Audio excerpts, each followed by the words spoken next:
నమస్తే, welcome to మనం TV.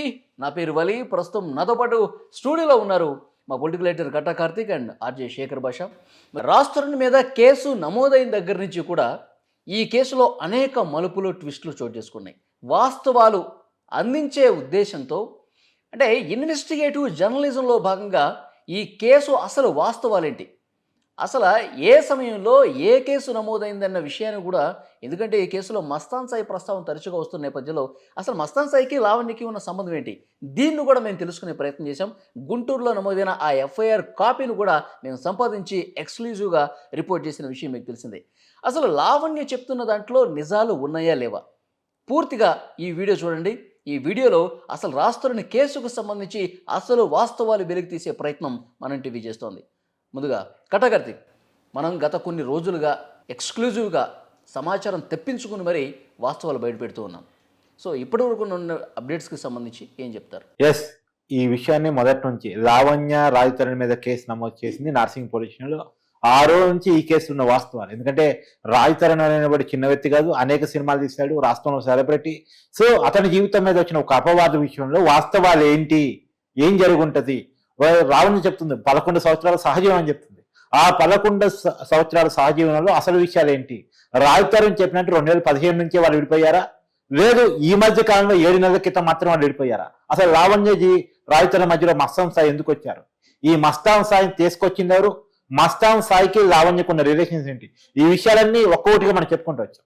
మనం క్లియర్ గా లావణ్యాన్ని కొన్ని ప్రశ్నలు అడుగుతా ఉన్నాం, ఏంటి అనేది 1-1 అడుగుతా ఉన్నాం. ఈ రోజు వరకు లావణ్య వాటిని స్కిప్ చేస్తా ఉంది. ఏంటి అంటే, లావణ్య చెప్తుంది ఏంటి, 11 సంవత్సరాల నుంచి రాజతరణితో నేను రిలేషన్ లో ఉన్నానని చెప్పేసి, అందుకు నాకు రాజతరణి కావాలి. 7 నెలల క్రితం నేను జైలుకు పోయినప్పుడు, డ్రగ్స్ కేసులో నేను జైలుకు పోయినప్పుడు రాజతరణి మాధవి మరోత్ర అని ఒక హీరోయిన్ తో నుంచి సహజీవనం చేయడం మొదలుపెట్టాడు. ఆ తర్వాత మా ఇద్దరికి మధ్య గ్యాప్ వచ్చింది, నేను జైలు నుంచి వచ్చిన తర్వాత రాజతరణి నన్ను వదిలేశాడు, నా రాజతరణి నాకు కావాలని లావణ్య వాదిస్తుంది. అంతే కదా. పెళ్ళైన విషయం కూడా ప్రస్తావించింది కదా. 2014 సంవత్సరంలో మే 11వ తారీఖు గచ్చిబౌలి ఎల్లమ్మ టెంపుల్లో నాకు తాళి కట్టాడు రాజతరణి, పెళ్ళయింది. 2016లో అబార్షన్ అయింది, ఈ విషయాలు కూడా చెప్పింది కదా. లావణ్య నిజం అనుకున్నాం, మన లావణ్యని అడుగుతున్నాం, పెళ్ళయింది నిజమే, పెళ్ళైనప్పుడు మస్తాన్ సాయి లవ్ నువ్వు ఎందుకు యాక్సెప్ట్ చేసావు, మస్తాన్ సాయి లవ్ నువ్వు యాక్సెప్ట్ చేసావు అనేది మేము ఆధారాలతో సహా చెప్పదలుచుకున్నాం. మన ఆర్జే శేఖర్ పాషా గారు 1-1 ఆధారాలు సేకరిస్తూ రోజు కొన్ని ప్రశ్నలు వేస్తా ఉన్నారు. ఆయన సాయంతో మనం కూడా అడుగుతా ఉన్నాం. ఒకటి, ఫస్ట్ క్వశ్చన్, నిజమే నువ్వు పెళ్లి చేసుకున్నావు రాజతరుణ్ణి, అలాంటప్పుడు మస్తాన్ సాయి లవ్ నువ్వు ఎందుకు యాక్సెప్ట్ చేసావు, మస్తాన్ సాయితో సహజం ఎందుకు చేసావు, మస్తాన్ సాయి పెళ్లి చేసుకుంటా అని చెప్పి మోసం చేశాడని ఎందుకు వాదించావు, మస్తాన్ సాయి మీద నా కేసు ఎందుకు పెట్టావు, ఆ కేసును నువ్వు క్లియర్ గా చెప్పావు. మస్తాన్ సాయి నాకు లవ్ నేను యాక్సెప్ట్ చేశాను, ఆ ఉన్నిత్ రెడ్డి అనే వ్యక్తి మస్తాన్ సాయి నాకు పరిచయం చేశాడు, మస్తాన్ సాయి ప్రేమ నేను అప్పుడు అంగీకరించిన తర్వాత కొన్నాళ్ళు జీవనం గడిపాము, కానీ మస్తాన్ సాయి నన్ను మోసం చేశాడు అని చెప్పేసి నువ్వు గుంటూరులో కేసు పెట్టావు. ఆ కేసు ఎఫ్ఐఆర్ కూడా ఉంది, అది చూపిస్తూ కూడా మీరు నిన్న. అయితే నేను లావణ్యతో ఇంటర్వ్యూ చేసినప్పుడు ఇదే విషయం ప్రస్తావించాను. గుంటూరులో ఎఫ్ఐఆర్ సంబంధించి ఏంటి, అసలు మస్తాన్ సాయికి మీకున్నటువంటి సంబంధం ఏంటి అంటే, ప్రొవోకింగ్ లో భాగంగా అట్లా చేశానని చెప్పి లావణ్య చెప్పిన పరిస్థితి మనం చూసాం. అంటే రెచ్చగొట్టాలి, ఇప్పుడు హీరో రాజతరణి మాల్వి మల్హోత్రాతో ఉన్నాడు కాబట్టి, సో నేను ఈ విధంగా రెచ్చగొడితే మస్తాన్ సాయికి దగ్గరయ్యే ప్రయత్నం చేస్తే అతను మళ్ళీ నా వైపు వస్తాడు, ఈ ఉద్దేశంతో నేను చేశానని చెప్పి చెప్తా ఉంది కదా. ఇది మైండ్ మెచ్యూరిటీ ఉన్న ఎవరు చేసే పని కాదు, చట్టబద్ధంగా చేయగలిగే పని కాదు. నువ్వు క్లియర్ గా అక్కడ నీ కంప్లైంట్ లో నువ్వు చెప్పావు నేను మస్తాన్ సాయి లవ్ ని యాక్సెప్ట్ చేశానని చెప్పేసి, అక్కడ నీ కథ అంతమైపోయింది. నువ్వు ఒకటే అంటే రాజతరణితో పెళ్ళైన విషయం అబద్ధం అని అర్థమైపోయింది, రాజతరణితో రిలేషన్ బ్రేకప్ అయిపోయింది అన్న విషయం అర్థమైపోయింది. ఇక నీ క్లియర్. ఇంకొక విషయం అదే నిజం అంటే వాళ్ళు చెప్పేది ఏంటంటే, ప్రొవోకింగ్ లో రెచ్చగొట్టే దాంట్లో భాగంగా మస్తాన్ సాయిని నేను లవ్ చేసినట్టు యాక్ట్ చేశాను, సో మస్తాన్ సాయితో కొన్ని రోజులు అట్లా. ఇదేమన్నా సినిమా అంటే దిలీప్ శంకర్ గారు తెలివితేటలు ఇవన్నీ నాకు డౌట్ గా ఉంది. ఇంకోటి ఆర్జే శేఖర్ బచ్చి గారు, ఇదేమన్నా సినిమానా, రియల్ లైఫ్ కదా. అంటే కొంత సన్నిహితంగా ఉండే ప్రయత్నం చేస్తే నా రాష్ట్రం నా వైపు వస్తాడు, అలా ప్రొవోకింగ్ లో భాగంగా చేసింది తప్ప నిజంగా నేను మస్తాన్ సాయితో లేను, నా మనసంతా రాష్ట్రంతోనే ఉంది అంటే. ఇంకో అనుమానం కూడా వస్తుంది, ఇప్పుడు జరుగుతుంది కూడా డ్రామానేనా ఇది కూడా కాదు. అంటే ప్రవోకింగ్ కోసం 10 రోజులు ఒక ఆయనతో లాడ్జ్ లో, ఏది మార్చ్ 22వ తేదీ నుంచి 2023 31 వరకు గుంటూరు రాయల్ లాడ్జ్ లో 10 రోజులు గడిపారు ప్రవోకింగ్ కోసం. అండ్ ఆ ప్రొవోకింగ్ లో భాగంగా బాగా ఈయన కూడా ప్రొవోక్ చేసేస్తే ఈయన మిమ్మల్ని రేప్ చేయడానికి వస్తే పెట్టాడు. నిజమైన ప్రేమ కాదు అని తెలుసుకున్నటువంటి మస్తాన్ సాయి దాడి చేసే ప్రయత్నం. సార్ ఇవి కాదు, ఇవన్నీ పక్కన పెట్టేద్దాం. ఆయన కోపంతో ఆయన్ని చేయడానికో లేకపోతే ఈ మస్తాన్ సాయి ప్రవోక్ చేయడానికి ఎవరు ప్రవోక్ చేయడానికి చేసినా పోలీసులతో ఆటలాడుకుంది ఈవిడ, అవునా కాదా? పోలీసులకి వెళ్ళి కంప్లైంట్ ఇచ్చింది తప్ప కాదా? అవి వాళ్ళు నిజంగా ఆవిడ ప్రవోకింగ్ చేసింది అనుకుంటా, పోలీసులకి ఎందుకు ఫాల్స్ ఇన్ఫర్మేషన్ ఇచ్చావు? వాళ్ళకి ఎంత టెన్షన్ పెట్టి, ఒక ఆడ కూతురికి రేప్ జరిగిందంటే ఆ సిఏ గారు ఆ ఎస్ఐ గారు వాళ్ళ ఎంత వాల్యుబుల్ పట్టించినట్టుగా అది పెద్ద కేసు రేపు and murder, attempt to murder case పెట్టి ఇప్పుడు ఏం లేదు. ఇట్లా చేశాను అంటే వాళ్ళు ఎదవాలా? ఆంధ్ర పోలీసు ఎదవాలా? గుంటూరు పట్టాపురం పోలీసులు ఎదవాలని ఇది ఫీల్ అవుతుందా? దానికి సమాధానం ఖచ్చితంగా రావని చెప్పారు కదా. ఇదే విషయాన్ని నాకు తెలిసి మీరు అడిగారు నార్సింగ్ పోలీస్ స్టేషన్ దగ్గర రావని, మస్తాన్ సాయికి సంబంధించి ఆ కేసు కాదు మాట్లాడాల్సింది. ఆ కేసు గురించి మీరు ప్రస్తావించద్దు, మీరు ఈ కేసు గురించి ప్రస్తావించి ఇప్పుడు కేసు నమోదు చేస్తుందని కూడా మన అప్రోచ్ అయింది. మనకి మనోడు తెలుసుకున్నాం ఈ కేసుకి ఆ కేసుకి సంబంధం ఉంది.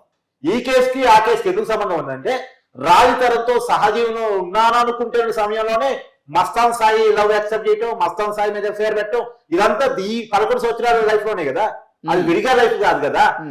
అంటే మస్తాన్ సాయి దురుద్దేశం అర్థమైపోయిన తర్వాత ఇక నేరుగా పటాపురం పోలీస్ స్టేషన్ వెళ్ళి కంప్లైంట్ చేసింది మస్తాన్ సాయి మీద. అంటే వాళ్ళు చెప్పిన వర్షన్ కంప్లైంట్ చేసిన తర్వాత ఆ ఇన్వెస్టిగేషన్ జరుగుతుంది. అవును, ఆ కంప్లైంట్ లో ఏమని చెప్పింది? ఆ కంప్లైంట్ లో చెప్పిన పదం రాజశేఖర్ భాష గారు క్లియర్ గా చెప్పారు. ఆ కంప్లైంట్ లో చెప్పిన పదం ఏంటి? ఆ కంప్లైంట్ లో నేను మస్తాన్ సాయితో రిలేషన్ లో ఉన్నాను, ఆయన లవ్ ని యాక్సెప్ట్ చేశాను చెప్పింది కదా. ఇప్పుడు వాళ్ళ మీద కోపంతోనో వీళ్ళ మీద కోపంతోనో చట్టంతో ఇలా ఆటలాడితే ఫైనల్ గా నువ్వే బుక్ అవుతావు. చట్టంతో ఇలా ఇవాళ చేసేసి తూచ్ నేను ఆ రోజు అలా చేయలేదు ఇలా చేయలేదు అనడానికి లేదు. అంటే ఇంతకు ఏదో ఇంటర్వ్యూలో అలా చెప్పేసి అలా కాదు కాదు నేను ఎందుకు చేశాను ఫ్రస్ట్రేషన్ తో అన్నాను, ఈ ఆటలన్నీ తూచ్ నువ్వు క్లియర్ కట్ గా రాసి ఇచ్చేసిన తర్వాత లేదు నేను అలా చేసలేదు నేను ఇలా చేయలేదు, ఏంటి ఇవన్నీ ఆటల? చట్టంతో పోలీసులతో ఎదవాలనుకుంటున్నావు వాళ్ళని? Simple question. ఒకవేళ అదే నిజమైతే మన పోలీసులు కూడా అది చూడాలి కదా. ఆ ఎఫ్ఐఆర్ చూసి ఈ అమ్మాయి ఇలా తప్పుడు కేసులు పెడుతోంది అని చెప్పి వాళ్ళకి అర్థమైనప్పుడు ఇది కూడా తప్పుడు కేసే కదా. ఇలాంటి ట్రస్ట్ వర్తి కాని అమ్మాయి మాటలు నమ్మి ఎలా ఒక రెస్పెక్టెడ్ హీరో మీద మీరు ఎఫ్ఐఆర్ చేస్తారు? ఎలా? ఇప్పుడు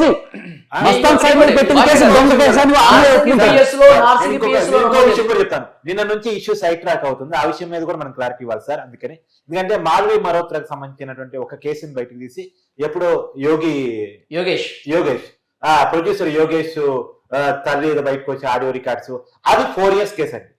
ఆ విషయం కూడా క్లారిటీ ఇవ్వాలి. ఎందుకంటే ఇష్యూ ట్రయల్ టైగర్ కోసం తన నుంచి మాల్వి మరోత్రా మీదకి మార్చడం కోసం ఒక విషయం చేస్తుంది. మాల్వి మరోత్రా 4 సంవత్సరాల కేసు. అంటే దీన్ని అలా ఎందుకు అర్థం చేసుకోవాలి? మాల్వి మల్హోత్రా క్యారెక్టర్ మంచిది కాదు, రాజుతో నువ్వు అక్కడ మళ్ళీ మోసపోతావు. ఒకసారి ఎక్స్ప్లెయిన్ చేస్తారా మాల్వి మల్హోత్రా ఏం కేసులు పెట్టింది? సరే, అది కూడా చెప్తాను సార్. ఫస్ట్ ఆ విషయం మనం జనాలకు క్లారిటీ ఇవ్వాలి. మాల్వి మల్హోత్రా మీద యోగేష్ కుమార్ అనే ప్రొడ్యూసర్ దాడి చేశాడు అన్నది 4 సంవత్సరాల క్రితం కేసు. యోగేష్ కుమార్ జైల్లో ఉన్నాడు. ఆ యోగేష్ కుమార్ కి మాల్వి మల్హోత్రాకి మధ్య లవ్ నడిచింది. ఆ లవ్ లో వీళ్ళ మధ్య గ్యాప్స్ వచ్చాయి. ఆ గ్యాప్స్ లో భాగంగా ఆ ప్రొడ్యూసర్ దాడి చేయబోయాడు. దాడి చేయబోతే ఆమె రక్షించుకునే ప్రయత్నంలో కేసు పెట్టింది. కేసు పెట్టిన తర్వాత ఇతను జైలుకు పోయాడు అన్నది ఇప్పటివరకు నా వస్తున్న కేసు. లేదు నా కొడుకును మోసం చేసిందని తల్లి బయటపడి ఈ 4 సంవత్సరాల కాలం ఎందుకు బయటకు రాడా? స్టిల్ ఇవాళ ఎందుకు బయటకు వచ్చింది? ఇవాళ కార్ రికార్డింగ్స్ ఎందుకు బయటకు వచ్చాయి? ఒకవేళ ఇదే నిజమని కూడా అనుకుందాం. ఆ తల్లి ఆవేదన నా కొడుకుని కావాలని ఫ్రేమ్ చేశారు అని చెప్పి నిజం అనుకుంటే మనం ఇక్కడ మనం అందరం గమనించాల్సింది మాల్వి మల్హోత్రా చేసినా లావణ్య చేసినా ఎవరు చేసినా కూడా చట్టంలో ఉండే సెక్షన్స్ ని యూజ్ చేసుకుని మగాళ్ళని కాలు కింద చెప్పులాగా తొక్కి వదలపడేస్తున్నారు, which is very very bad. ఆయన అలా వెళ్ళడం నిజమైనా ఈ రోజు ఇదే మస్తాన్ సాయి మీద పెట్టిన కేసు అబద్ధం అని చెప్పి అంటే రేప్ కేసు మర్డర్ కేసు పెట్టి ఊరికే అండి అంత సింపుల్ గా ఎలా అంటావు? ఎంత దారుణం సార్ ఇది. ఒక మగాడి జీవితం సంక్రాంతిపోయింది. వాళ్ళ మస్తాన్ సాయికి వాళ్ళ అమ్మ ఉండదా సార్? వాళ్ళ అమ్మ ఇలా ఎయిడ్స్ పెట్టదా సార్? మస్తాన్ అంటే ఏదో అనుకుంటున్నారు మనం. మస్తాన్ అంటే పాపం అక్కడ దర్గా ఉంది, ఆ దర్గా మీద భక్తితో పెట్టుకున్నారు వాళ్ళు. సార్ అవి ఆ రిలేషన్స్ మనకు అవసరంగా. ఇంకో విషయం కూడా చెప్తున్నాను సార్. మాల్వి మల్హోత్రాకి రాజతరణికి రిలేషన్ ఉంది అనేటువంటిది ఈ రోజు వరకు లావణ్య చేస్తున్న ఆరోపణ తప్ప ప్రూఫ్ ఏంటి? వాడు ఉండొచ్చు ఉండకపోవచ్చు, దాన్ని మనం కొట్టిపడట్లేదు, అట్లనే ఓకే చేయట్లేదు. కానీ కొన్ని ఫోటోలు కూడా ఒక్క నిమిషం, మాల్వి మల్హోత్రా గతంలో ఏం చేసింది, ఎవరిని జైలుకి పంపించింది ఏంటి, ఆ పూర్తి డీటెయిల్స్ ఆ ఫోటో పాత వీడియోలు పాత వాళ్ళతో రిలేషన్స్ అడగట్లేదండి. ఇవాళ ఇప్పుడు స్పెసిఫిక్ గా ఆవిడ చేస్తున్న ఆరోపణ రాజధానితో రిలేషన్ లో ఉందని, ఏమో మస్తాన్ సాయితో రిలేషన్ లో ఉన్నానని ఏమో రాసిచ్చినటువంటి కంప్లైంట్ ఆధారంగా ఉన్నాను ఎఫ్ఐఆర్ మన దగ్గర ఉంది కాబట్టి మనం చెప్పగలుగుతున్నాం. మస్తాన్ సాయి లవ్ ని యాక్సెప్ట్ చేసింది, మస్తాన్ సాయిని ఓకే చేసింది, ఉన్నోరెడ్డి ద్వారా పరిచయం, ఇవన్నీ కూడా ఆమె ఇచ్చినటువంటి కంప్లైంట్ ఆధారంగా ఎఫ్ఐఆర్ నమోదైంది. కంప్లైంట్ ఆధారంగా ఎఫ్ఐఆర్ రాసేది. పోలీసులు కవిత్వం రాయరు కదా, పోలీసులు సినిమా స్టోరీ రాయరు కదా, పోలీసులు సినిమా స్టోరీ రాయరు. బేసిక్ గా తెలుసుకోవాల్సింది పోలీసులు ఏమిచ్చిన కంప్లైంట్ ఆధారంగా, ఎవరైతే లావణ్య ఇచ్చిన కంప్లైంట్ ఆధారంగా ఆ రోజు ఎఫ్ఐఆర్ నమోదు చేశారు. ఆ నమోదు చేసినటువంటి ఎఫ్ఐఆర్ ఆధారంగా మనం మాట్లాడుతున్నాం సార్. కానీ ఈ రోజు వరకు వాళ్ళిద్దరి మధ్య రిలేషన్ ఉందని మీ ప్రూవ్ ఏంటి? ఇంకొకటి ఇక్కడ ఇప్పుడు ఈ వీడియో పొరపాటున ఆంధ్రాకి కూడా సర్క్యులేట్ అయ్యి ఆంధ్రాలో ఆ పట్టాపురం పోలీసులు ఎవరన్నా చూస్తుంటే వాళ్ళు ఇప్పుడు ఖచ్చితంగా ఫీల్ అవుతుంటారు, మమ్మల్ని ఎదవలు చేసింది కదా, మనం ఇంత టైం స్పెండ్ చేసాం కదా. పట్టాపురం పోలీస్ స్టేషన్, ఇంకోటి నగరపాలెం పోలీస్ స్టేషన్. ఎస్. సో ఇంత ఎదవల్ని చేసినా, పోలీసులు ఇంత ఎదవల్ని చేస్తున్నా, ఇక్కడికి వచ్చి మళ్ళీ నాకు అన్యాయం జరిగిపోయింది నేను ఆడుకుతున్నంటే మన పోలీసులు మళ్ళీ ఎఫ్ఐఆర్ నమోదు చేశారు. తప్పట్లు కొట్టండి ఫస్ట్ మన పోలీసులకి. ఇంతకీ మన పోలీసులు చేసిన అద్భుతమైన ఘనకార్యం ఒకటి చెప్తాను నేను. వాళ్ళ మీద వాళ్లే కేసు పెట్టుకున్నారు. మీ నంబర్ నేను చెప్తే ఇది ఎఫ్ఐఆర్ లో ఒక చిన్న మిస్టేక్ ఉంది, అది కరెక్ట్ చేసుకోండి సార్. అదేంటంటే 2013 లో మాల్వి మల్హోత్రా ఈయనకి పరిచయం అయినట్టుగా రాశారు. 2013 is very long back. So అది 23 అనుకుంటాను. మీరు ఎఫ్ఐఆర్ లో కరెక్ట్ చేసుకోవాల్సిందిగా మనవి. పుట్టిందో లేదో కూడా డౌట్ నాకు. సో ఇది రాజ్ తరుణ్ ఎఫ్ఐఆర్ లో నార్సింగ్ పోలీసులు దయచేసి ఈ చిన్న మిస్టేక్ ని కరెక్ట్ చేసుకోవాల్సిందిగా మనవి. ఫస్ట్ 2013 కాదు వాళ్ళు కలిసింది 23 అని అనుకుంటున్నాను. ఇక చాలా ఇంపార్టెంట్ విషయం ఏంటంటే తర్వాత ఈయనకి ఆయనకి ఎఫ్ఐఆర్ ఉంది అని చెప్పి ఈవిడ గొడవ పెడితే ఈవిడని ఏదో బెదిరించారని, నిన్ను డ్రగ్స్ కేసులో జైలుకి పంపిస్తా అని మాల్వి మల్హోత్రా రాజ్ తరుణ్ నాతో ఛాలెంజ్ చేశారు అన్నట్టుగానే వాళ్ళు నన్ను జైలుకి పంపించారు. అంటే జైలు తాళాలు లేకపోతే జైలు డ్రగ్స్ కేసులో కేసు పెట్టే సత్తా, వాళ్ళ అథారిటీ ఇదంతా కూడా రాజ్ తరుణ్కు ఉందా, మాల్వి మల్హోత్రాకు ఉందా? చేసేది ఎవరు? ఎస్ఓటి పోలీసులు, నార్కోటిక్స్ పోలీసులు, నార్సింగి పోలీసులు కదా. సో మీరే వీళ్ళ దగ్గర లంచాలు తీసుకొని నన్ను జైల్లో పెట్టించారని చెప్పి మీ మీదే ఆరోపణ చేస్తుందా అని మీరే ఎఫ్ఐఆర్ చేసుకున్నారు. కాబట్టి మళ్ళీ ఇప్పుడు ఈ డ్రగ్స్ కేసు కూడా ఉంది కదా, ఆ ఎఫ్ఐఆర్ కూడా ఉంది కదా మీ దగ్గర. డ్రగ్స్ కేసులో ఎలా అరెస్ట్ అయింది, ఎలా జైలు కింద ఒకసారి? డ్రగ్స్ కేసులో ఇవన్నీ ఒక పర్టికులర్ ప్లేస్ లో, ఇది ఎప్పుడంటే 28 జనవరి 28న ఆ డ్రగ్స్ కేసులో ఆవిడని పట్టుకున్నారు. పట్టుకున్నప్పుడు ఆవిడ బ్యాగ్ సీజ్ చేసినప్పుడు ఆ బ్యాగ్ లో కుక్క కొట్టే అది, దాంతో పాటు 4 గ్రాముల మెత్తు దొరికింది. మిగతా ఇద్దరు ఉన్నిత్ రెడ్డి అండ్ వీడితో పాటు ఉన్న ఇంకొక ఇందిరా అనే ఇద్దరు జంప్ అయిపోయారు. ఉన్నిత్ రెడ్డి ఏవన్గా ఉన్నాడు, ఎందుకంటే ఉన్నిత్ రెడ్డి సప్లయర్, ఆయన ఎక్స్టర్నల్ సప్లయర్. ఆ విషయం ఈ ఎఫ్ఐఆర్ లో రాసింది, ఈవిడే రాసింది. ఉన్నిత్ రెడ్డి నాకు మస్తాన్ సాయిని పరిచయం చేశాడు అంటే ఆ డ్రగ్ పెడలర్ ఎవరైతే ఉన్నారో ఏదన్ గా ఈ కేసులో ఆయనే నాకు మస్తాన్ సాయిని పరిచయం చేశాడు. ఇప్పుడు ఈ సంవత్సరం జనవరిలోనే కదా డ్రగ్స్ కేసు నమోదైంది, ఆమె జైలు కూడా పోయి. ఇంకోటి పాష గారు నాకు క్లారిటీ కావాల్సిందంటే, మస్తాన్ సాయి ఏమైనా మోసం చేశాడు, మస్తాన్ సాయి మీద కేసు పెట్టింది, మస్తాన్ సాయి అన్నాడు పాల్తు. ఈ ఉద్దేశం కేసు పెట్టిందంటే అంతే కదా, పాల్తానే కదా. మరి ఆ మస్తాన్ సాయిని పరిచయం చేసిన ఉన్నరెడ్డి తోటి ఇంకెందుకు రిలేషన్ కొనసాగింది? మొన్న జైలుకి పోయి ఎంత వరకు, డ్రగ్స్ కేసులో పట్టుబడేంత వరకు. ఇప్పుడు డ్రగ్స్ కేసులో మస్తాన్ సాయి ఉన్నాడా? అది అంటే మన టీవీ ఛానల్ వాళ్ళు ఒక టీవీ ఛానల్ లో చెప్పారు, డబ్బుల పంపకాల్లో తేడా వచ్చిందని చెప్పి ఒకరికొకరు కొట్టుకొని ఒకరి మీద ఒకళ్ళు కేసులు పెట్టుకున్నారు. ఒక మర్డర్ కేసు ఈవిడ మీద పెట్టాడని, చీటింగ్ కేసు పెట్టాడని, అమ్మాయిల నగ్న ఫోటోలు ఈవిడ ఎవరు మన లావణ్య తీసి వాళ్ళని బ్లాక్మెయిల్ చేస్తున్నట్టుగా కొన్ని ఆధారాలు సంపాదించి మస్తాన్ సాయి షీ టీమ్స్ కి కంప్లైంట్ చేశాడు అనే కేసు ఇపిలా స్టేషన్ దగ్గర షీ టీమ్స్ లో కూడా ఉంది. ఆ కేసు కూడా ఉంది ఈవిడ మీద. సో ఈవిడికి జస్ట్ అలవాటు అయిపోయాయి అనమాట, పోలీస్ స్టేషన్కి వెళ్ళడం, కేసులు పెట్టడం, ఆవిడ మీద కేసులు పెట్టడం, లైక్ కేక్ వాక్ అనమాట. పోలీసులు ఇప్పుడు నీ మీద కేసు పెడతా అని చెప్పి ఎవరన్నా చెప్పినా నువ్వు టెన్షన్ పడతావు. ఇప్పుడు ఏమీ టెన్షన్ లేదు, పోయేది ఏమీ లేదు. నిన్ను నాన్న తిట్లు తిడుతుంది, నువ్వు పొరపాటున ఒక తిట్టు కొట్టావంటే పోయి కేసు పెడుతుంది. మళ్ళీ మస్తాన్ సాయితో ఫ్రెండ్షిప్ కొనసాగుతుందని తనే చెప్తుంది. లేదు, ఆ ఫ్రెండ్షిప్ కొనసాగడానికి కారణం ఏంటంటే నీకు ఇప్పుడు ఇన్ని కేసులు పెట్టిన తర్వాత నీ కేసులన్నీ తీసేస్తాను, నువ్వు వచ్చి ఇక్కడ నాకు కూర్చొని కేసులో సపోర్ట్ చేయి అంతే. బట్ ఇక్కడ చాలా చాలా చాలా చాలా ఇంపార్టెంట్ విషయం సార్, ఎస్పెషల్లీ ఎస్ఓటి పోలీసులకి ఈ ఎఫ్ఐఆర్ లో నేను ఫైండ్ అవుట్ చేసిన ఒక చాలా అద్భుతమైన విషయం అంటే, మీరు అబ్స్కాండెడ్ ఈ ఉన్నిత్ రెడ్డి అబ్స్కాండింగ్ అని చెప్పి రాశారు దాంట్లో. అయితే ఈ ఎఫ్ఐఆర్ లో ఆ రిమాండ్ రిపోర్ట్ లో కూడా మీరు పొందుపరిచిన దాంట్లో క్లియర్ కట్ గా ఈవిడ చెప్పిన మాటల్లో ఉన్నిత్ రెడ్డి మీకు ఎలా పరిచయం అని మీరు ఆవిడని అడిగినప్పుడు, ఉన్నిత్ రెడ్డి నేను ఒక షార్ట్ ఫిల్మ్ చేశాము, దాని పేరు దేవదాస్కి పెళ్ళైంది అని చెప్పి, మీరు కావాలంటే కూడా చూడండి వస్తుంది, దాంట్లో ఉన్నవాళ్ళే ఇద్దరు.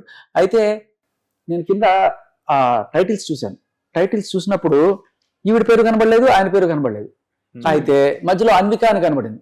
అన్విక అని కనబడినప్పుడు ఓకే అన్విక అనే పేరుతో ఈవిడ చేస్తుంది అని చెప్పి తెలిసింది, ఓకే ఈవిడ అర్థమైంది. బట్ ఇక్కడ ఈ ఉన్నిత్ రెడ్డి అనే పేరు లేదని ఎతికినప్పుడు పైన హీరో పేరు చింటూ అని. సరే వీడు ఉన్నిత్ రెడ్డి కాదా, మరి ఉన్నిత్ రెడ్డి ఎవరు అని చెప్పి ఆలోచించుకుంటున్నప్పుడు ఈ రికార్డ్ ఏదైతే ఉందో, అంటే ఈవిడ భూత పురాణం రికార్డు ఉంది కదా, మన ఊరికి అందరూ వినేసి ఏదో బూతులు తిట్టేసింది అది అనుకుంటున్నాం కదా, మీరు చాలా అది కొంచెం జాగ్రత్తగా వింటే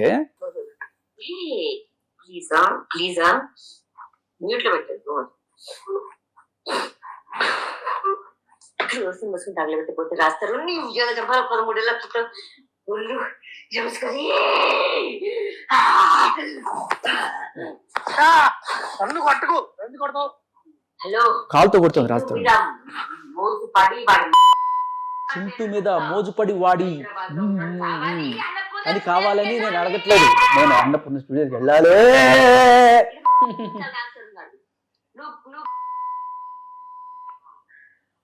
ఇక్కడ చింటూ పేరు ప్రస్తావించింది. సో నాకు అక్కడ చింటూ అని ఉంది, ఈ చింటూ ఆ చింటూ ఒకటేనా అని చెప్పి ఒక డౌట్ వచ్చింది. చాలా డీప్ సోర్సెస్ ద్వారా తెలుసుకున్న విషయం ఏంటంటే, వాళ్ళకి ఫోటోలు పంపించి చేసుకుంటే ఆ చింటూయే ఉన్నిత్ రెడ్డి A1. ఓకే, ఆ A1 తో అప్పటికి కూడా టచ్ లో ఉంది. ఆల్రెడీ ఒకసారి వరలక్ష్మి దాంట్లో డ్రగ్స్ కేసు అయ్యి వీడి వేరే A11 లో ఉన్నా కూడా బుద్ధి రాల. అదే ఎవరైతే ఉన్నిత్ రెడ్డి ఉన్నాడో అది ఇంకా టచ్ లో ఉంది. అంటే ఏం చేయి డ్రగ్స్ చేసే వాళ్ళకి బుద్ధి అనేది రాదా? మీరు ఇలా హైదరాబాద్ ని యూత్ ని సంకనాకిస్తూనే ఉంటారు. నేను కూడా డ్రగ్స్ కేసు పట్టుబడింది సార్. ఒక ప్రముఖ సినిమా హీరోయిన్ కి సంబంధించినటువంటి బ్రదర్ కూడా దాంట్లో దొరికాడు. పోలీసు ప్రెస్ మీట్ అఫీషియల్ గా చెప్పిన మాట, నేను కొత్తగా చెప్తున్న మాట కాదు సార్. ఇక్కడ మనం మాట్లాడాల్సింది అసలు రాజ్ తరుణ్ కరెక్టా లేకపోతే వీళ్ళు కరెక్టా, ఈ డిస్కషన్ అంతా పక్కన పెట్టండి. ఈ చిన్నది వాళ్ళిద్దరి ఇష్యూ ఇది. కానీ డ్రగ్స్ కేసులో కొన్ని వేల జీవితాలు సంకనాకిపోతున్నాయి. ఈ విషయాన్ని కొంత క్లియర్ గా చెప్పదలుచుకున్నాను సార్. ఎల్బీ నగర్ దగ్గర చిన్ని పాప 4 ఏళ్ల చిన్న పాప మీద అత్యాచారం జరిగింది. దానికి కావాల్సిన గంజాయి డ్రగ్స్ కర్నూలు జిల్లా ఆంధ్రప్రదేశ్. అక్కడ చిన్న పాప మీద, చాలా చిన్న పాప మీద 10th క్లాస్ మైనర్ వాళ్ళు 10th క్లాస్ పిల్లలే. కాకపోతే వాళ్ళు గంజాయి మత్తులో విచ్చలవిడితనంతో చిన్న పిల్లల మీద బాగాయిత్యం చేశారు. తర్వాత నిన్నటికి నిన్న మన మేడ్చల్ దగ్గర ఇంకో చిన్న పాప మీద అత్యాచారం జరిగింది. దానికి కారణం గంజాయి డ్రగ్స్. చిన్న పిల్లల మీద అఘాయిత్యాలు జరగడానికి కారణం గంజాయి డ్రగ్స్. ఇది కదా, ఇలాంటి డ్రగ్స్ చేసే వాళ్ళని ఏం చేయాలి సార్? ఉక్కు పాదంతో తొక్కి అవతల పడేయాలి. 45 రోజులు జైల్లో పెట్టి తర్వాత బెయిల్ అని చెప్పి బయటకు వచ్చి వీడు చేస్తున్నది ఏంటి? ఎవరైతే పోలీసులు వీడి మీద కేసు పెట్టారో ఈ రోజు వాళ్ళే లంచాలు తీసుకున్నారు రాజధాని దగ్గర అని చెప్పి ఆరోపిస్తుంది. అంటే కేసును తప్పుదారి పట్టించడం కాదా ఇది? ఆవిడ బెయిల్ ఇప్పుడు ఈ కేసులో కార్తీక్ బెయిల్ ఎందుకు ఇస్తారు?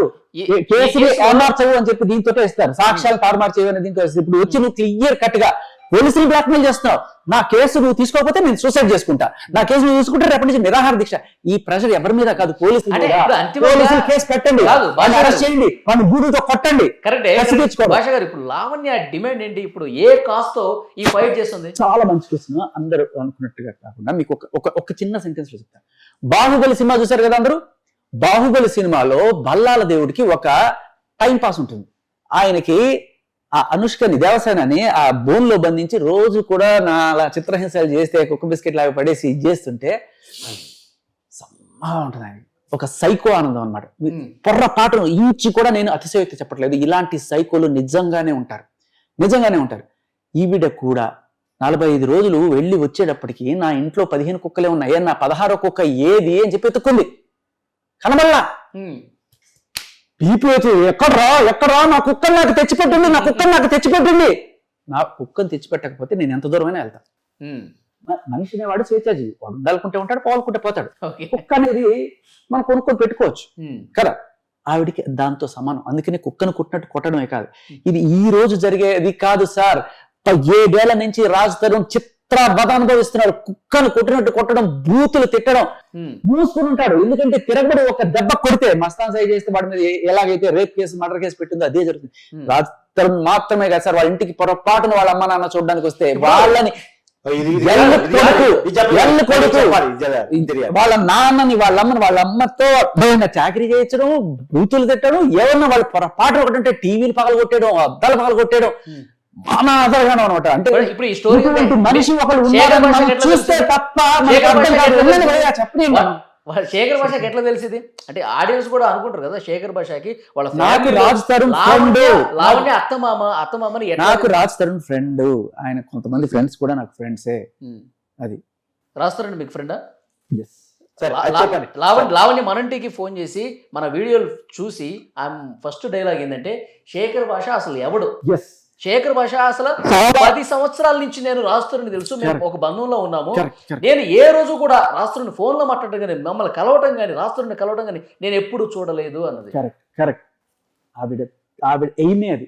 రాజ్ తరుణ్ కి నేను తప్ప వేరే వాళ్ళు ఉండకూడదు, వాడు నా జపమే చేయాలి, నా గాలే పిలిచాలి, నా చుట్టుపక్కలే ఉండాలి. షూటింగ్ చేసుకున్నావా, వచ్చావా, మూసుకొని కుక్కలా పడుండి ఇంట్లో.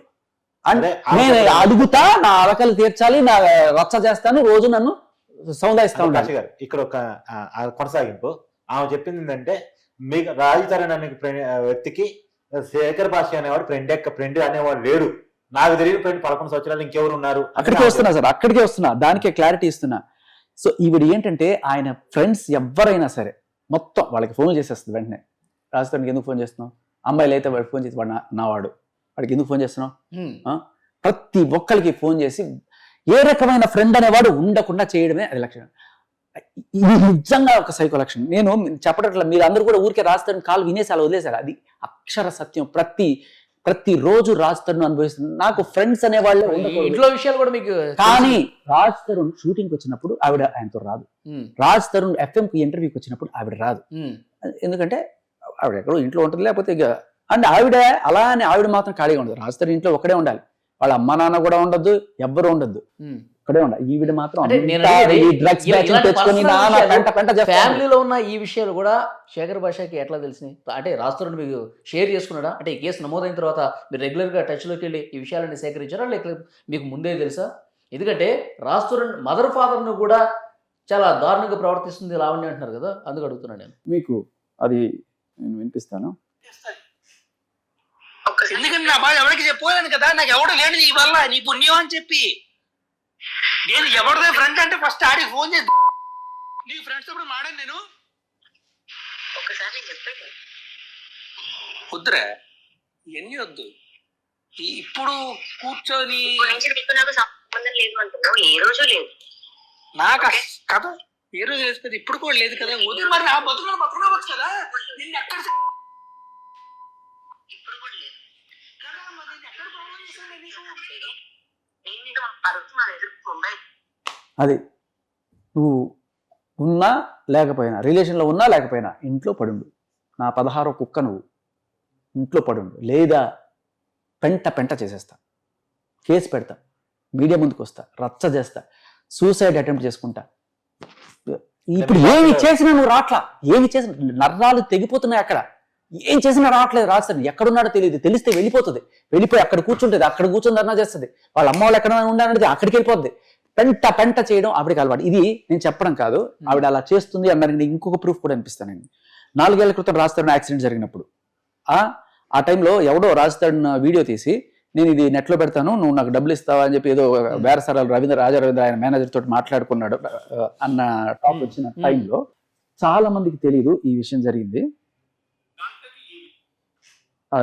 ఆయనకు ఫోన్ చేసిన గంటకి ఒక లేడీ మా ఇంటికి వచ్చింది. ఎవరు ఈ బ్లాక్ మెయిలర్, ఎవరైతే బ్లాక్ మెయిలర్ అని వాళ్ళు అన్నారు, బట్ నేను ఊరికే స్టింగ్ ఆపరేషన్ చేసే ఒక జర్నలిస్ట్ లాగా నేను ఫోన్ చేశానంటే 2 లక్షలు ఇస్తానంటే వాళ్ళు ఏమైనా చేస్తారని చెప్పి నేను ఆయన తప్పుడు నుంచి కూడా ఏదో చేశారు. బట్ ఈయన దగ్గరికి ఒకళ్ళు వచ్చారు,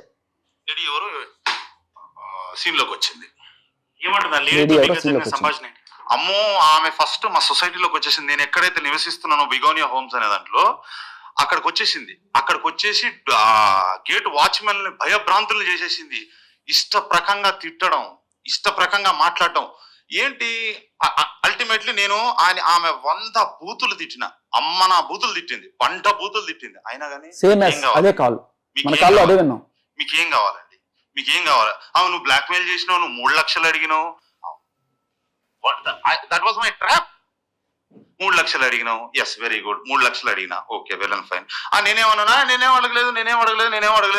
నువ్వు అసలు మీకేం కావాలని అడుగుతున్నాను నేను. ఫైనల్లీ ఆమె పెట్టింది ఏంది, ఆమె చెప్పింది ఏంది, మీరు వినుంటారు కదా, నువ్వు వీడియోలు డిలీట్ చెయ్యి, లేకపోతే మీ ఇంట్లో ఒక్కొక్కరు చిన్నపిల్లలందరూ మాయమైపోతారు, పిల్లల్ని కూడా చంపేస్తారు. లేకపోతే ఆమె మాఫియా డాన్ అండి. ఒక టెర్రరిస్టా మాఫియా డానా అంటే ఆ రేంజ్ లో భయభ్రాంతుల్ని గురి చేయడం ఆవిడ అదరగానో. ఇది ఈయన చూశాడు బయట వ్యక్తిగా. రాజ్ తరుణ్ కి ఇది రోజు జరిగే సన్మానం. నాకు డౌట్ అండి, ఇప్పుడు ఎవరైతే బ్లాక్ మెయిల్ చేస్తారో నీ అంత చూస్తా నీ ఇవన్నీ కామన్ డైలాగ్స్ కొద్దిగా, కానీ నీ ఇంట్లో పిల్లలు కనపడరు, అది ఆ పదం ఏంటి? మీరు గమనించారా మన లాస్ట్ కేసులో నేను మీకు తీసుకొచ్చిన దాంట్లో కూడా ఎస్పీ గారితో ఒక అమ్మాయి ఇదే రకంగా నీ పిల్లల్ని చంపేస్తా అని చెప్పి బెదిరించిన అమ్మాయి, ఇదొక సైకో లక్షణం అండి. ఇదొక సైకో బేసికల్లీ. ఇప్పుడు నాకు నేను అనుకున్నది జరగకపోతే నరాలు చిట్లిపోతే ఇప్పుడు రాస్తారను 2017 సంవత్సరం నుంచి అసలు మేము కలిసి లేము, మానసికంగా శారీరకంగా పూర్తిగా దూరంగా ఉన్నామని చెప్పి చాలా స్పష్టంగా చెప్పారు రాస్తారని. అయినప్పటికీ ఇప్పుడు మీరు ఎన్ని ఆడియోలు వినిపిస్తున్నారు, ఇంత సైకోయిజం ఉంది లావణ్యలో అని చెప్తున్నారు, భరించాల్సిన అవసరం ఏంటి?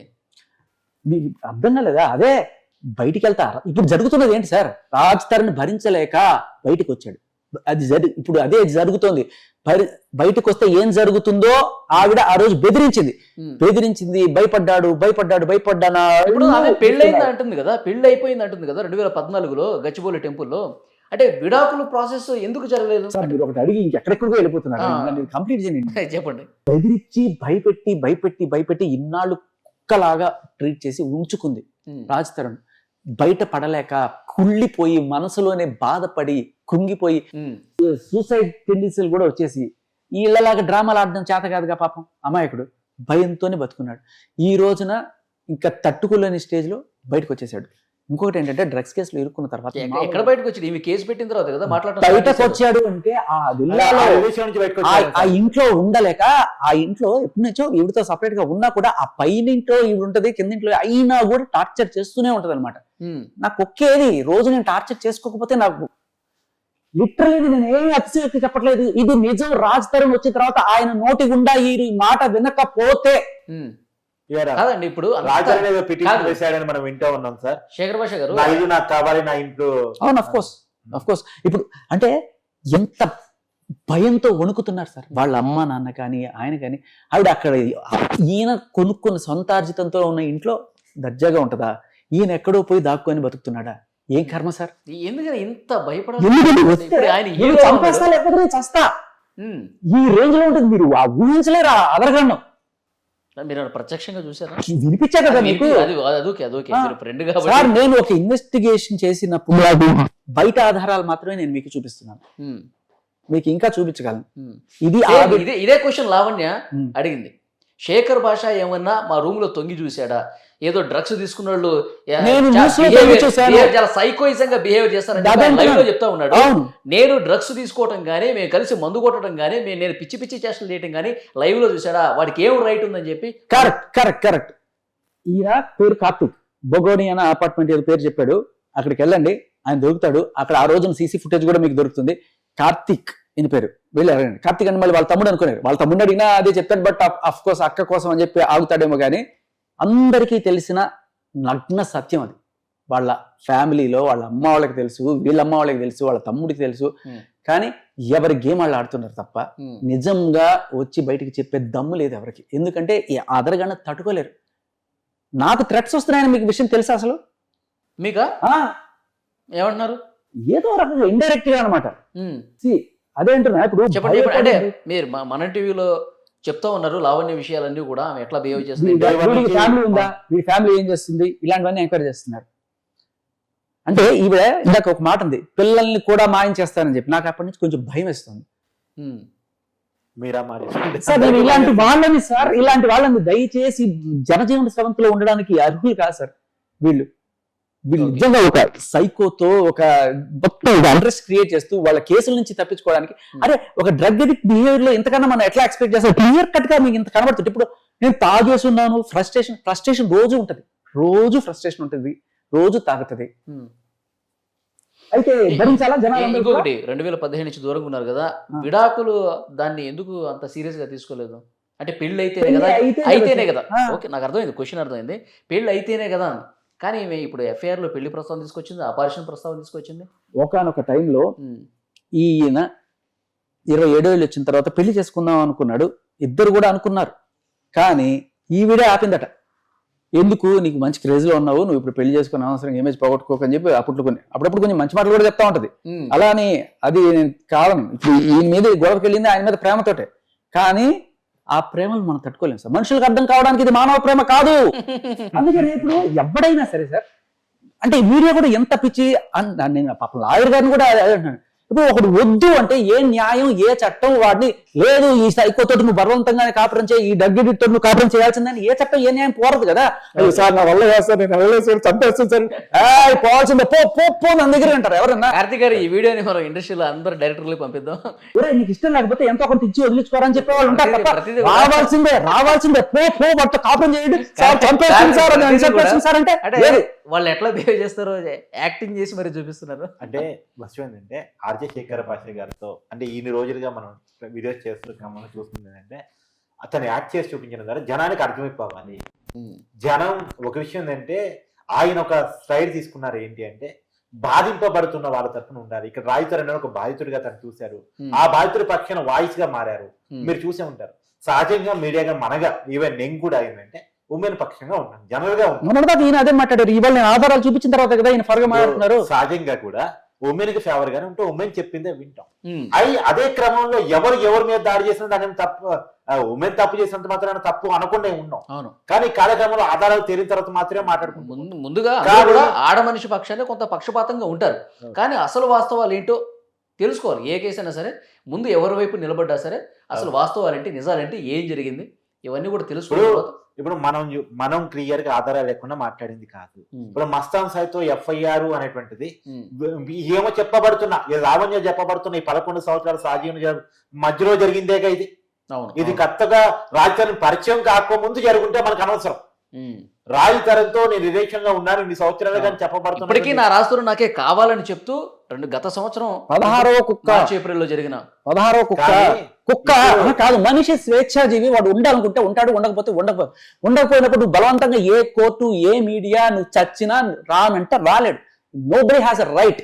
ఆడదైనా సరే పంపించడానికి లేదు, మగాడైనా సరే వెళ్ళి కాపురం చేయి తోసేస్తే వెళ్ళడు. కార్తీక్ ఫైనల్ చెప్పండి, దీక్ష కూర్చుంటానని చెప్తుంది. మనం కూడా వార్త చూస్తా ఉన్నాం. అసలు పోలీసులు కూడా సరైన విధంగా స్పందించే రీతిలో స్పందించట్లేదు. నేను ఎఫ్ఐఆర్ ఇచ్చి చాలా కాలం అవుతుంది, చాలా రోజులు అవుతుంది, పోలీసులు కూడా సరిగా వ్యవహరించట్లేదని చెప్పడం మనం చూసాము. దీక్ష కూడా కూర్చుంటాను, ధర్నా చేస్తానని చెప్పేసి అంటుంది. అదే సార్, ఫస్ట్ నుంచి పోలీసుల మీద ప్రేమ పెడుతూనే ఉంది సార్. ఆవిడ వాళ్ళ పని వాళ్ళు చేసుకో. ఇప్పుడు ఒక కేసు పెట్టి 4 రోజులు కూడా కాలేదు, ఎక్కడ నా వాడు ఎక్కడ, లేకపోతే సూసైడ్. సార్ ఎన్ని కేసులు సార్, ఎన్ని కేసులు ఉంటాయి వాళ్ళకి? వాళ్ళు పని వాళ్ళని చేసుకుని ఇవ్వకుండా, సార్ వాడు అక్కడ ఉన్నాయంట, వెళ్ళి పట్టరండి, అమ్మ నా పని నాకు ఏం చేయాలో నాకు తెలుసు, నువ్వు చేయగల అని చెప్పిన సందర్భాలు కూడా ఉన్నాయి. ఇంటర్నల్ ఓకే సార్ మనం తీసుకెళ్ళండి సార్, వాడు అక్కడ ఉన్నాడు సార్. ఏందమ్మా ఇది, అడైనా కుక్క పిల్ల తీసుకురావడానికి ఎవ్రీబడీ హ్యాస్ ది రైట్. ఏమనుకుంటున్నాడు నా ప్రాపర్టీ. ఇక్కడ ఒకటి కేసు పెట్టిన తర్వాత చెప్పినట్టు పోలీసులు వాళ్ళ పని వాళ్ళు చేసుకుంటారు. రాజతర్ అనేవి కనపడకుండా పోగలిగిన వ్యక్తి కాదు. ఆగస్టు 2వ తారీఖు సినిమా రాబోతుంది. తొందరలో అతను ఎట్ట సినిమా ప్రమోషన్ కోసం బయటకు వస్తాడు. దాక్కున్నాడని కూడా నేను చెప్పను. ఆయన ఒక సినిమా షూటింగ్ చేస్తున్నాడు, దాని పేరు కుక్క కాటికి చెప్పు దెబ్బ. అది ఇదే అంటారా ఏంది మరి? లేకపోతే అయితే ఒక విషయం ఏంటంటే, ఇందాక అజయ్ శేఖర్ భాష గారు చెప్పింది ఒకటి నిజం. నేను కలిసి ఉండలేను అనుకున్న తర్వాత ఎవరితో కలిపి ఉంచలేవు చట్టాలు. సార్ వీళ్ళందరికీ మీడియా వాళ్ళు, దిలీప్ శంకర్ గారు, ఇంకా పోలీసులు, వీళ్ళందరూ అర్థం చేసుకోవాల్సింది ఫస్ట్ థింగ్ ఇది ఒక సైకోటిక్ బిహేవియర్. వాడు నాకు కావాల్సిందే.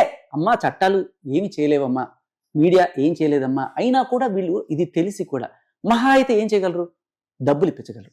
కానీ డబ్బులు ఎప్పుడు వస్తాయి సార్? నీ క్యారెక్టర్ మంచిది అని నువ్వు నిరూపించుకుంటే. క్లియర్ కట్గా నాకు వేరే మనిషితో సంబంధం ఉంది అని తెలిసిన తర్వాత కోర్టు కూడా భరణం కానీ నిజంగా పెళ్లి అయితే భరణం, బ్రేకప్ అయిపోతే అసలు ఇంకా లివింగ్ లో అయితే ఇక అది కూడా వేయలేదు. ఒకవేళ అలా ఉన్నా కూడా క్లియర్లీ ఇట్ ఈస్ ఎస్టాబ్లిష్, నీ రాతతోనే నువ్వే ఎస్టాబ్లిష్ చేసుకున్నావు, దానికి ఎవరు ఇంకా పైసా ఇవ్వాల్సిన అవసరం లేదనే చెప్తారు కోర్టు వాళ్ళు. సో ఇంకా ఏమి ఆశించి అమ్మడబడుతుంది ఈ మీడియా, ఈ సో ఏదో రకంగా సెటిల్మెంట్ కాకపోతా ఈవెన్ నిజంగా చెప్తున్నా కదా, డబ్బుల కోసం వస్తాయి, డబ్బుల కోసం కాదు. నా 16 కుక్క ఎక్కడ ఆ జైలు సంఖ్యలతో కట్టేసి అంటే భాష గారు కేవలం సైకోయిజంతో ఆయన మీద కక్ష సాధింపు అదొకటే ఉందా? బాలుగారు ఒక్క నిమిషం పాయింట్ వెళ్ళిపోతుంది ఇక్కడ చెప్పనండి. ఆయన కోసం మాత్రం నిజంగానే చేస్తుంది ఆవిడ. వస్తే రావాల్సిందే, ఎట్టి పరిస్థితులు రాకుండా ఎలా ఉంటావురా, ఎక్కడికి పోయావురా 45 రోజుల తర్వాత నేను వస్తే అని రాగ కంప్లీట్ చేయండి. నేను అక్కడ దిలీప్ శంకర్ గారు లేకపోతే వీళ్ళందరూ కూడా ఏమవుతారు తర్వాత, వాళ్ళు ఎట్టగా రాడు. ఇప్పుడు ఏంటి ఎవరన్నా సరే ఇలా ఆయన కాబట్టి కొంచెం ఫీజు ఏమైనా ఆశించడంలో తప్పలేదు కదా. అలాగే ఈ మీడియా వాళ్ళు ఇన్నాళ్ళు సపోర్ట్ చేసిన దానికి ఏదైనా సెటిల్మెంట్ జరగకపోద్దా, ఎంతో కొంత రాకపోద్దా, వీళ్ళు కాకపోయినా ఎవరో ఒకళ్ళు ఎంతో కొంత తలా కొంత తీసుకోకపోతామా అని అనుకునే వాళ్ళు ప్రధాన డిమాండ్ అది కూడా ఉండొచ్చు అంటారా సెటిల్మెంట్. ఇంతమంది ఇన్ని కష్టపడిన తర్వాత ఎంతో కొంత రావాలి, తలకి కొంత ఫీజు తీసుకోవాలి అనుకోవచ్చు అని కొంతమంది విశ్లేషకులు భావిస్తున్నారు. అంతే సార్ భావిస్తున్నారని చెప్పారు. సరే ఎనీవే, ఒకటి ఆయన ఆర్జశేఖర్ భాషి గారు నాకు తెలిసి ఆయన అంటున్నారు, నాకు రెడ్ కాల్స్ కూడా వస్తున్నాయని తెగించి రాజతరుణ్ ఫైట్ చేస్తున్నారు. కానీ మనం అబ్జర్వ్ చేస్తే డే 1 నుంచి కూడా ఒకే స్టాండ్తో రాస్తరునికి చాలా పాజిటివ్ గా, రాస్తున్న అమాయకుడు ఈ కేసులో అనవసరంగా ఇరికిస్తున్నారు, అనవసరంగా ఇబ్బంది సంపాదించుకునే క్రమంలో కానీ ఇన్వెస్టిగేటివ్ జర్నలిజం చేసి ఆధారాలతో కూడినటువంటి చేస్తూ ఉన్నారు. కాకపోతే ఒకటి నేను ఒక్క విషయంలో మాత్రం, వాళ్ళ మధ్య రిలేషన్ ఎన్నాళ్ళది, ఎప్పుడు బ్రేకప్ అయింది, వాళ్ళ మధ్య పిల్లలు పుట్టారా, పిల్లలు పుడితే ఏం జరిగింది, అంటే అభాషణ అయింది అని చెప్పేసి ఇప్పటి వరకైతే ఎఫ్ఐఆర్ ప్రకారం మనకు తెలిసింది. అభాషణ ఎలా జరిగింది ఏంటి అనేది వాళ్ళకి తెలియాలి కాబట్టి, కాకపోతే వాళ్ళ బ్రేకప్ పద్ధతిగా జరుగుంటే బాగుండేది అనేది నేను అనుకుంటున్నాను. కానీ ఇప్పటికైనా ఒకటి, తను అలా అలచలు చేస్తానో గొడవ చేస్తానో రాజతరుణ్ ని బదనం చేయాలని పని కాదు, నిరాదీక్షలతో పని కాదు, నిరాదీక్షలతో ఖచ్చితంగా అన్నిటికన్నా ఒకటి సార్, నిజం ఒప్పుకొని రాజతరుణ్ చెప్పింది నిజం, ఆ నిజం ఈవిడ ఒప్పుకుంటే ఈవిడికి ఎంతో కొంత గౌరవం మిగులుతుంది. ఎందుకంటే ఒకే టైంలో ఇద్దరు వ్యక్తులతో ఉన్నట్టుగా ఈవిడ కంప్లైంట్ ద్వారా 2 కంప్లైంట్లు సేమ్ టైం ఫ్రేమ్ లో నేను రాజతరుణ్తో ఉన్నానని ఇక్కడ తెలంగాణలో, అదే టైం ఫ్రేమ్ లో నేను ఉన్నానని చెప్పి ఆంధ్రాలో. సో ఆ పోలీసులు ఎదవలు చేసి ఈ పోలీసులు ఎదవలు చేసి, బట్ ఇది నిజంగా ఎదవైంది ఎవరు బయట?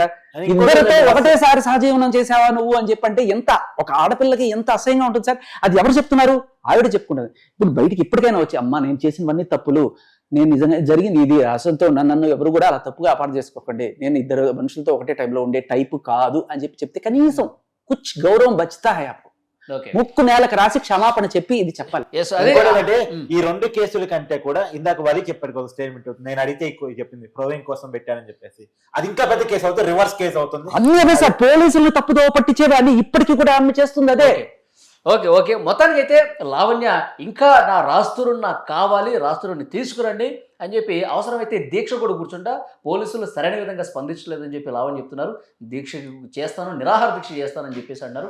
మరోవైపు డే 1 నుంచి కూడా శేఖర్ భాష చాలా స్పష్టంగా చెప్తున్నారు, ఆ ఎఫ్ఐఆర్ కాపీలు తెప్పించుకున్నారు, గుంటూరులో నమోదైన ఎఫ్ఐఆర్ కాపీ కూడా తెప్పించుకుని పూర్తి స్థాయిలో ఒక ఫైట్ చేస్తున్నారు. ఈ కేసులో రాస్తరుణ్ పూర్తిగా అమాయకుడు, అతన్ని పూర్తిగా ఒక సైకోయిజంగా తనను పగ సాధించే విధంగా, కక్ష సాధించే విధంగా లావణ్య ప్రయత్నం చేస్తారు.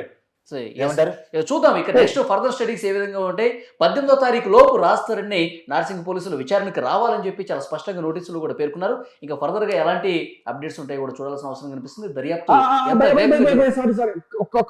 రెండు మాటలు చెప్పేస్తాను, రెండు క్లారిఫికేషన్ ఇచ్చేస్తున్నాను. ఫ్యాన్స్ కి, రాజతరుణ్ ఫ్యాన్స్ ఎవరైతే ఉన్నారో వాళ్ళకి ఆగస్టు సినిమా ఏ రకమైన టెన్షన్ పడాల్సిన అవసరం లేదు. ఎందుకంటే కొంతమంది ప్రెస్ మీట్లు పెట్టి ఇగో ఆయన మీద ఏటుగా ఏదో పెట్టేశారు కాబట్టి మా అసోసియేషన్స్ నుంచి ఆయన్ని తొలగించడానికి ఎందుకు చర్యలు తీసుకోవట్లేదని డిమాండ్ చేస్తారు. సార్ ఇవన్నీ బుల్షిట్ సార్, డిస్కషన్లు పెట్టుకోవడానికి తప్ప అది ఎందుకు పనికిరాదు. ఎవ్వరు కూడా ఆయనకి అగ్నెస్ట్ గా లేరు. అక్కడ పాయింట్ నెంబర్ 1 పూర్తిగా పర్సనల్ కేసు గా చూడాలి కదా. మా అసోసియేషన్ ఏంటి అదే ఆరోపణల ఆధారంగా డెసిషన్ తీసుకోదు, కేసు తేలిన తర్వాత తీసుకుంటాం. అదొకటి. ఇంకొకటి ఏంటంటే రాజతరుణ్కి ఇచ్చాడు, రాజతరుణ్ ఎక్కడ పోయాడు, రాలేదంటే రాజతరుణ్ వచ్చాడు, తీసుకుంటాడు, అన్ని లీగల్ గా జరుగుతున్నాయి. ఎవ్వరు టెన్షన్ పడాల్సిన అవసరం లేదు. రాజతరుణ్ ఎక్కడికి పోలేదు, వచ్చి తీసుకొని పద్ధతిగా అన్ని జరుగుతున్నాయి. ఇంకొక విషయం, ఒకవేళ రాకపోతే 18వ తేదీ రాబోవడం కదా, ఎక్కడ కలవాలో అక్కడ కలుస్తారు, లేకపోతే వాళ్ళు వెళ్ళి కలుస్తారు, ఏదో జరిగేది చెప్పుకుంటారు. ఇంత దీంట్లో ఒక మనిషిని ఇంప్లికేట్ చేయాల్సిన అవసరం లేదు. ఇంకోటి ఏంటంటే ఈ కేసు ఛార్జ్ షీట్ కూడా వెళ్ళే అర్హత లేని కేసు ఇది. ఇది కోర్టులో వాదించే దిలీప్ శంకర్ గారికి అంత కష్టం ఉండదు అనుకుంటా నాకు తెలుసు. Okay okay. సో మొత్తానికి గతంలో నమోదైన ఎఫ్ఐఆర్లకు సంబంధించి కూడా పూర్తిగా సమాధానం చెప్పాలని డిమాండ్ వినిపిస్తుంది. సో ఈ కేసుకు సంబంధించి ఫర్దర్ దర్యాప్తు ఏ విధంగా ఉంటుందో కూడా చూడాల్సిన అవసరం కనిపిస్తుంది. మళ్ళీ మాట్లాడుకుందాం. శేఖర్ భాష గారు థ్యాంక్ యూ అండి. కట్టకార్తి థ్యాంక్ యూ.